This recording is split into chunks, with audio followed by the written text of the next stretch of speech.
ഹബീബിന്റെ ഒരു സഹോദരിയുണ്ട്, നബി തങ്ങളുടെ സഹോദരി. ചരിത്രത്തിൽ വളരെ അല്പം മാത്രം പേര് പറയപ്പെടുകയും എന്നാൽ അധികമൊന്നും ചർച്ച നടക്കാതിരിക്കുകയും ചെയ്ത മഹദിയായ ഷൈമാ ബിൻതുൽ ഹാരിസ് റളിയല്ലാഹു അൻഹാ. അത് നബിയുടെ പെങ്ങളാണ്.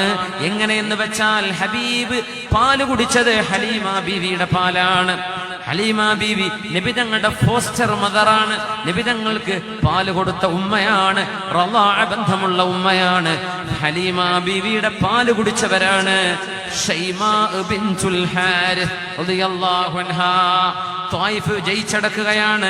ത്വായിഫുകാർ, നബിയുടെ ഉമ്മയുടെ കുടുംബക്കാർ അവിടെയുണ്ട്, നബിയുടെ ബന്ധുക്കൾ അവിടെയുണ്ട്. ഹബീബായ സ്വല്ലല്ലാഹു അലൈഹി വസല്ലം ത്വായിഫിലേക്ക് ചെന്നപ്പോ പ്രായമായ ഒരു സ്ത്രീ അതാ ഹബീബിനെ കാണാൻ വരുന്നു സ്വല്ലല്ലാഹു അലൈഹി വസല്ലം.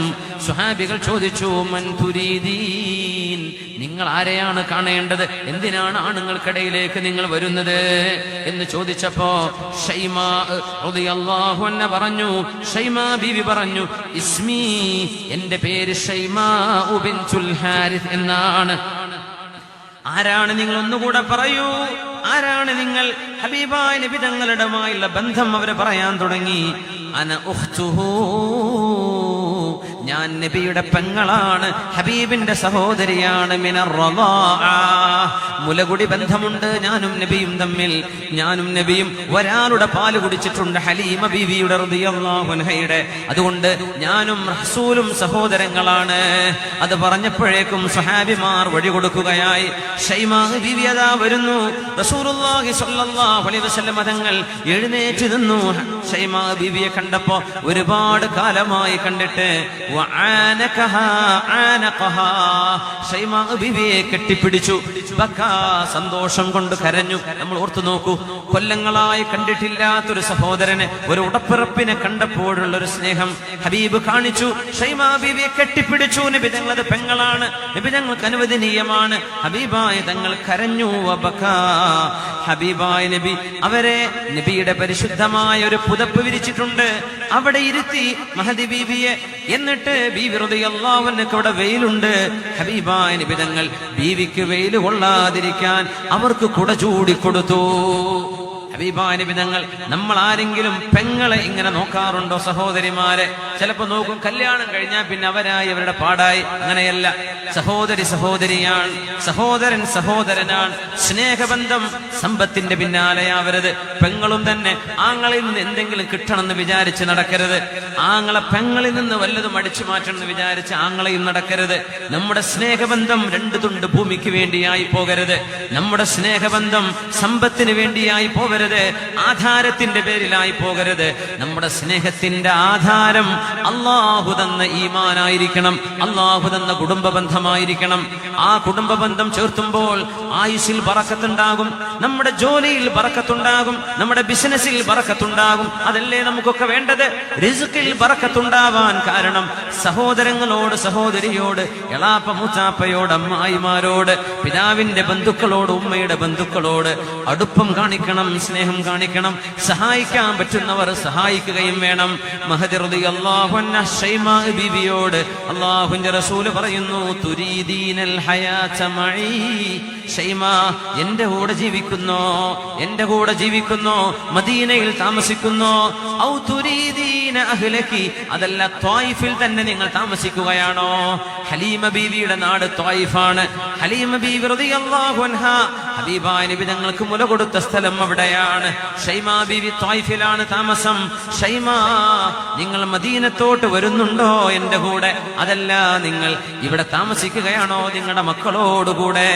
ഉരീദു അഹ്ലി വ അത്ഫാലി, ഞാൻ എന്റെ കുടുംബത്തോടൊപ്പം എന്റെ മക്കളെ നോക്കി ജീവിക്കാം നബിയേ എന്ന് പറഞ്ഞ് പെങ്ങളെ കണ്ടു പിരിയുമ്പോൾ എത്രയാ നബി തങ്ങൾ സമ്മാനം കൊടുത്തത്? എത്രയാ കൊടുത്തത്? എത്രയോ ഭാര്യമാർ അവരുടെ ഭർത്താക്കന്മാരുടെ സഹോദരിമാരെ, പെങ്ങന്മാരെ സഹായിക്കുമ്പോ നിങ്ങൾ എന്തിനാ അവർക്ക് കൊടുക്കുന്നത്? അവർക്ക് വേറെ വരുമാനമില്ലേ? നിങ്ങൾ എന്തിനാ അവരെ നോക്കുന്നത്? അവർക്ക് ആളില്ലേ എന്ന് പറഞ്ഞ് സ്വന്തം പെങ്ങളോടുള്ള ബന്ധം പോലും ഒരു പെണ്ണെ, നീ നിന്റെ ഭർത്താവിന്റെ കുടുംബ ബന്ധത്തെ മുറിച്ചു മാറ്റരുത്. കുടുംബബന്ധം സമ്പത്തിലും അപ്പുറം കിടക്കുന്ന ബന്ധമാണ്. കുടുംബബന്ധം 2 തുണ്ട് ഭൂമിയുമായി ബന്ധപ്പെട്ട് കിടക്കുന്നതല്ല. 6 അടി മണ്ണിൽ പോയി കിടന്നാൽ ഉപകാരം കിട്ടുന്ന ബന്ധമാണ് നമ്മുടെ കുടുംബബന്ധം. ഷൈമാ ബീവിക്ക് നബി തങ്ങൾ കൊടുത്ത സമ്മാനം എത്രയാണെന്നറിയുമോ? 100 ഒട്ടകമാണ് നബി തങ്ങൾ കൊടുത്തത്. അന്ന് ഗനീമത്ത് കിട്ടിയിട്ടുണ്ട്. ഹുനൈൻ യുദ്ധം കഴിഞ്ഞ സമയമാണ്. 100 ഒട്ടകം വരി വരിയായി മഹദിയായ ഷൈമാ ബീവിയുടെ വീട്ടിലേക്ക് കൊണ്ടുപോകാൻ മുത്തനബി തങ്ങൾ സ്വഹാബികളോട് കൊടുക്കാൻ പറഞ്ഞു. 100 ഒട്ടകവുമായിട്ടാണ്, അതിന്റെ മീതെ സാധനങ്ങളും വെച്ചിട്ടാണ് സ്വന്തം പെങ്ങൾ അവിടെ നിന്ന് പിരിഞ്ഞു പോകുന്നത്. ഇതാണ് റസൂലുള്ളാഹി സ്വല്ലല്ലാഹു അലൈഹി വസല്ലം. നമ്മുടെ കുടുംബ ബന്ധങ്ങൾ ഇതില്ലാതെയായാൽ കുടുംബബന്ധം ശിഥിലം. എന്തിനാണ് കൊട്ടാരം പോലത്തെ വീട്, അതിനുള്ളിൽ ജീവിക്കുന്നവർക്ക് സ്നേഹമില്ലെങ്കിൽ? എന്തിനാണ് മണിമാളികകളും വലിയ വലിയ മതിൽക്കെട്ടിലുകളും? അതിനുള്ളിൽ താമസിക്കുന്ന ആണിനും പെണ്ണിനും അവിടെ വരുന്ന വിരുന്നുകാരോടോ ബന്ധുക്കളോടോ സ്നേഹമോ അടുപ്പമോ ഇല്ല. അവര് വന്നാൽ തറയിൽ ചളിയാകും, അവര് വന്നാൽ ചെരുപ്പ് ഇവിടെ അഴിച്ചു വെക്കും, അവര് വന്നാൽ ബാത്റൂം വൃത്തികേടാവും, അവര് വന്നാൽ ഡൈനിങ് ടേബിളിൽ വിഷമുണ്ടാകും, അവര് വന്നാൽ പാത്രം പൊട്ടിക്കും എന്ന് പറഞ്ഞ് നമ്മുടെ ബന്ധങ്ങളെല്ലാം ഈ ദുന്യാവിലെ എച്ചിലുകളുടെ മേൽ കെട്ടിവെച്ചാൽ എവിടെന്നാണ് സ്നേഹബന്ധം ഉണ്ടാവുക? മനുഷ്യനെ കുടുംബമായി അള്ളാഹു പടച്ചപ്പോഴാണ് അള്ളാഹു കുടുംബബന്ധം എന്ന് പറഞ്ഞ റഹിം എന്ന് പറഞ്ഞ ആ സാധനം, അതിന് രൂപമുണ്ട്. ആ കുടുംബ ബന്ധം അള്ളാഹുവിന്റെ അർശിൽ പിടിച്ചിട്ട് പറയുകയാണ്, അള്ളാഹുവേ, ഞാൻ കുടുംബ ബന്ധമാണ്, എന്നാരും മുറിച്ചു മാറ്റരുത് എന്ന് നിന്നോട് ഞാൻ കാവൽ ചോദിക്കുകയാണ്. അള്ളാഹു കുടുംബ ബന്ധത്തോട് പറഞ്ഞത്രേ. സ്വഹീഹായ ഹദീസാണിത്. കുടുംബ ബന്ധമേ, അമാ തർളാ, നിനക്കിഷ്ടമല്ലയോ അൻ അസ്വില മൻ വസലകി വഅഖ്തഅ മൻ ഖതഅകി, നിന്നോട് അമാ തർളൈന, നിനക്കിഷ്ടമല്ലയോ നിന്നെ ചേർക്കുന്നവരോട് ഞാൻ എന്റെ ബന്ധം ചേർക്കുമെന്നും നിന്നെ മുറിച്ചു കളയുന്നവരോട് ഞാൻ എന്റെ ബന്ധം മുറിച്ചു കളയുമെന്നും അതുപോലെ എന്ന് അല്ലാഹു ജല്ല ജലാല് ചോദിച്ചപ്പോൾ റദീതു യാ റബ്ബ്, മതി റബ്ബേ മതി റബ്ബേ എന്ന് പറഞ്ഞ് കുടുംബ ബന്ധം അവിടെ നിന്ന് യാത്ര ചോദിച്ചു എന്ന് മഹാനായ റസൂലുള്ളാഹി സ്വല്ലല്ലാഹു അലൈഹി വസല്ലം. ഫബിമാ റഹ്മത്തിൻ മിനല്ലാഹ്